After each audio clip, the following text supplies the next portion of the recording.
Okay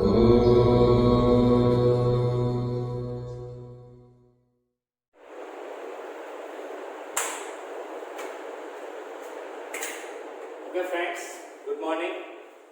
कल हमने chapter number 2 complete किया है और आज हम स्टार्ट करने वाले हैं chapter number 15, that is probability. Okay, now what is probability? Probability is that is nothing but what possibility of some things. Okay, जैसे कि अगर मैं बोलूं कि कल बारिश होगी, कल भूकंप आएगा, okay, there is an earthquake tomorrow.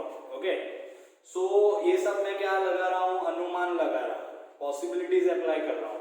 तो वो सब जो भी चीजें उसको हम क्या बोल सकते हैं? प्रोबेबिलिटी बोल सकते हैं। ठीक है, अभी प्रोबेबिलिटी के लिए हमको दो टर्म समझनी जरूरी है। पहली आएगी एक्सपेरिमेंट, दूसरी आएगी इवेंट। ठीक है, क्या आएगी? Experiment and event. Okay, so experiment मतलब क्या है? If I rolled one dice, मैंने क्या किया? एक डाइस को रोल्ड किया, तो वो मेरे लिए क्या हो जाएगा? एक्सपेरिमेंट हो जाएगा।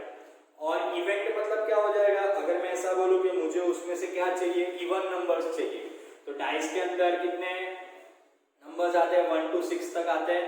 उसमें इवन नंबर्स कौन कौन से आएंगे? 2, 4 एंड 6। ओके, समझ में आ गया? तो एक्सपेरिमेंट मतलब क्या हो जाएगा?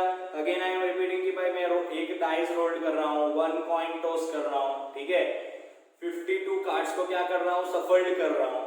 तो वो जो सब भी बातें वो क्या हो जाएगा? मेरे लिए एक्सपेरिमेंट हो जाएगा। ठीक है, और इवेंट मतलब क्या हो जाएगा? उसमें से किसी एक चीज को पसंद करना। मतलब इवन नंबर्स ले लेते डाइस के लिए, कॉइन्स के लिए लेते हेड आना चाहिए, 52 कार्ड्स के लिए लेते हैं कि वो जो भी कार्ड्स है वो क्या होना चाहिए? डायमंड शेप होना चाहिए। ठीक है, तो ये सारी क्या हो जाएगी? इवेंट हो जाएगी और एक्सपेरिमेंट हो जाएगा। तो मैंने आपको एक्सपेरिमेंट और इवेंट के बारे में समझा दिया। ठीक है, अभी आगे देख लेते हैं। तो भाई टाइप्स ऑफ इवेंट, तो इवेंट के टोटल कितने टाइप्स है? तो भाई 4 टाइप्स है। ठीक है, वो अभी सिर्फ आपको ध्यान में रखना है फॉर योर नॉलेज। आपके टेक्स्ट बुक में इसके बारे में कोई भी जात का इंट्रो नहीं है।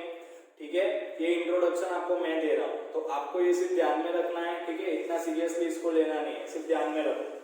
श्योर इवेंट, श्योर इवेंट मतलब आपको नाम से ही पता चल जा रहा है। ठीक है, तो सबसे पहले तो प्रोबेबिलिटी हो गया।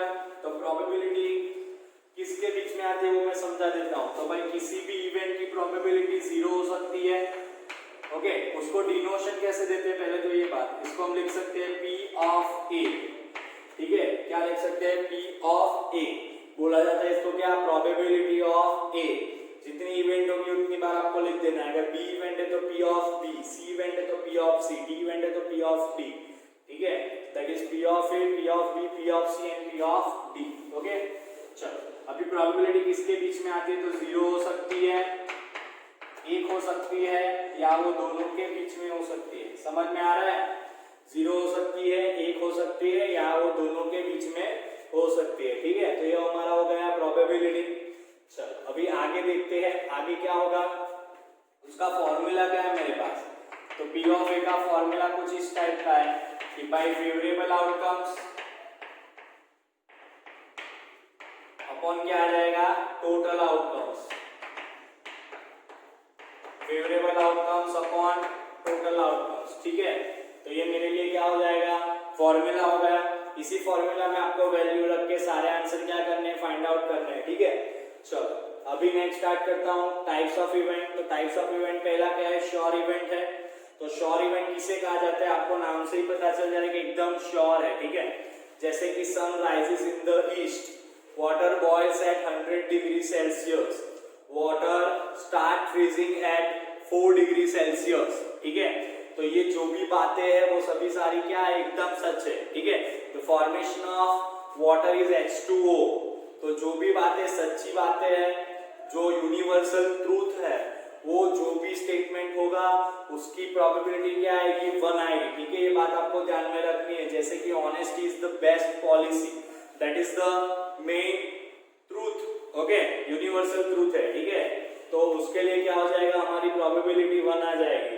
तो उससे ही हम इसकी डेफिनेशन लिख सकते हैं कि भाई probability of event which probability as 1 that is called as a sure event. ठीक है, मतलब जिसकी भी प्रोबेबिलिटी 1 है ऐसी इवेंट को हम क्या कहेंगे? श्योर इवेंट कहेंगे। ठीक है, that is my first types of event. Second type है इम्पॉसिबल, उसके वर्ड में ही आपको छुपा दिखा है। इम्पॉसिबल मतलब वो पॉसिबल नहीं है, तो जो पॉसिबल नहीं है उसकी प्रोबेबिलिटी क्या हो जाएगी, जीरो हो जाएगी। क्या हो जाएगी, जीरो हो जाएगी, ठीक है। जो भी पॉसिबल नहीं है तो क्या होगा, इम्पॉसिबल इवेंट, ठीक है।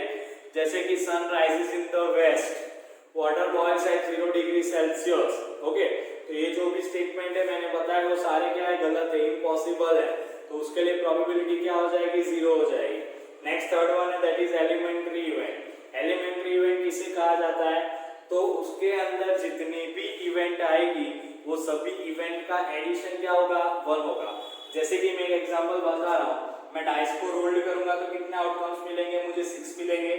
उस पे डाइस पे कितने नंबर्स आते हैं, 1 2 3 4 5 and 6। Now according to our formula dice के ऊपर 1 आए उसकी प्रोबेबिलिटी क्या हो जाएगी, 1/6 हो जाएगी। 2 आइस की प्रोबेबिलिटी क्या हो जाएगी, 1/6। 3 की भी 1/6, 4 की भी 1/6, 5 की भी 1/6, 6 की भी 1/6। ये सबका मैं प्लस करूंगा तो क्या हो जाएगा, 6/6, दैट इज 1। ओके, तो that is main statement, sum of elementary events, okay. तो उसका प्रोबेबिलिटी का एडिशन कितना हो जाएगा, 1 हो जाएगा। और लास्ट में कॉम्प्लीमेंट्री इवेंट, मतलब क्या है, एक इवेंट है और दूसरी इवेंट नहीं है, तो उसे हम क्या बोलते हैं, कॉम्प्लीमेंट्री इवेंट बोलते हैं, ठीक है। तो कॉम्प्लीमेंट्री इवेंट का ये फॉर्मूला है P of A plus P of A bar is equals to 1। Complementary event को हम तीन तरह से लिख सकते हैं, एक तो लिख सकते हैं P ऑफ A बार, दूसरा लिख सकते हैं P of A dot and तीसरा लिख सकते हैं P of A dash, okay. तो तीनों में से आप कोई भी ले लो और ये फॉर्मूला आपको ध्यान में रखना है, ठीक है। तो ये हो गया आपका इंट्रोडक्शन ऑफ प्रोबेबिलिटी चैप्टर्स, ठीक है।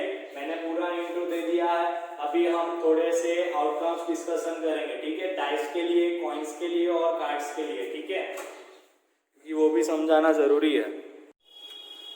Okay friends, now that is the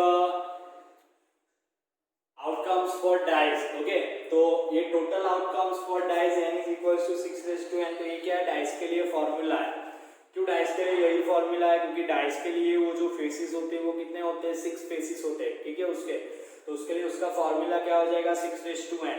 अभी n क्या है, तो n हम कितने डाइस रोल कर रहे हैं या एक डाइस को कितनी बार रोल कर रहे हैं, ठीक है। So that is the value of n। तो चलो सबसे पहले क्या है, इफ आई रोल्ड 1 डाई, ठीक है, अगर मैं एक डाई को रोल्ड कर रहा हूँ तो n की वैल्यू हो जाएगी 1, तो उसके लिए टोटल आउटकम्स कितने आ जाएंगे, 1 2 3 4 5 6, ठीक है।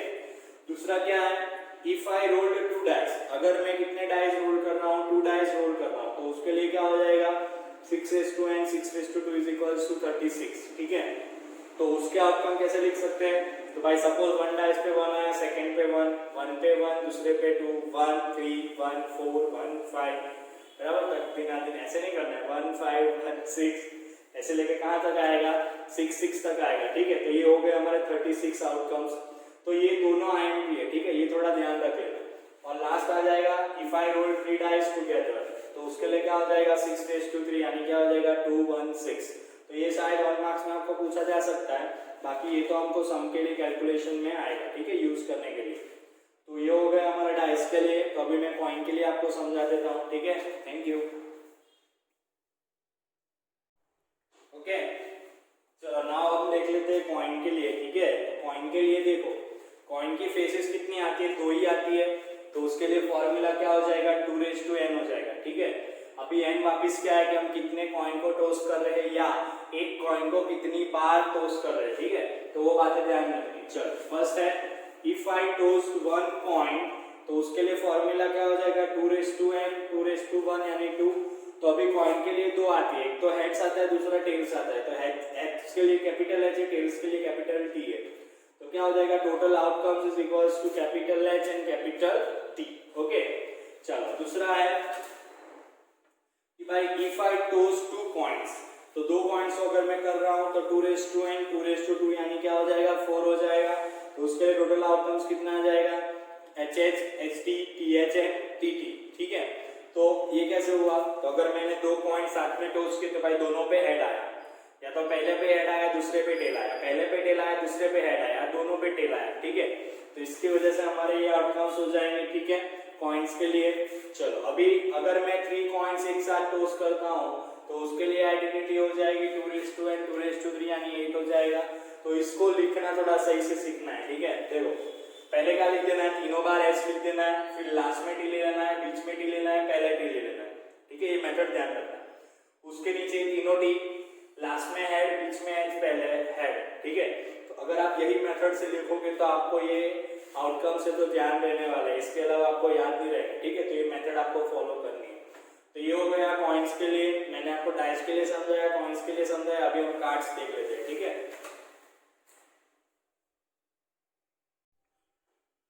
ओके स्टूडेंट्स, नाउ हम कार्ड्स के बारे में देख लेते हैं।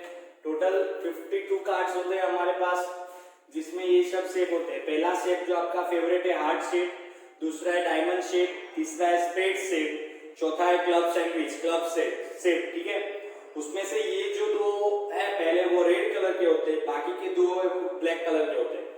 सबके पास 13 कार्ड्स होते हैं, ठीक है। एस, सेकंड, थर्ड, फोर्थ, 5, 6, 7, 8, 9, 10 और गल्लो, रानी है, बादशाह, जैक, क्वीन एंड किंग, ठीक है। तो ऐसे करके टोटल 13 होते हैं। तो इसके पास 13, इसके पास 13, इसके पास 13, इसके पास 13, 13 4 जा कितने हो जाएंगे 52।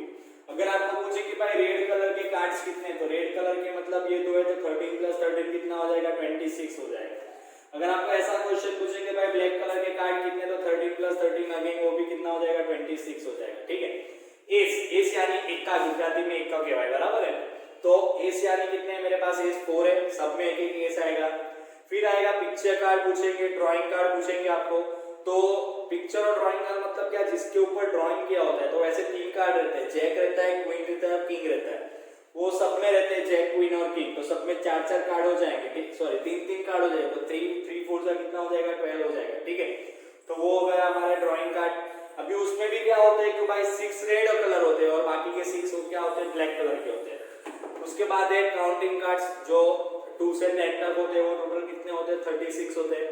तो ये हो गया हमारा कार्ड्स के लिए इंट्रो। तो मैंने आपको पहले चैप्टर का इंट्रोडक्शन दिया, उसके बाद डाइस के लिए दिया, कॉइन्स के लिए दिया और कार्ड्स के लिए दिया। तो ये सब बातें आपको ध्यान में रखनी है, ठीक है। एमसीक्यूज में इसके क्वेश्चन आते हैं, तो वो बात आप ध्यान में रखना, ठीक है।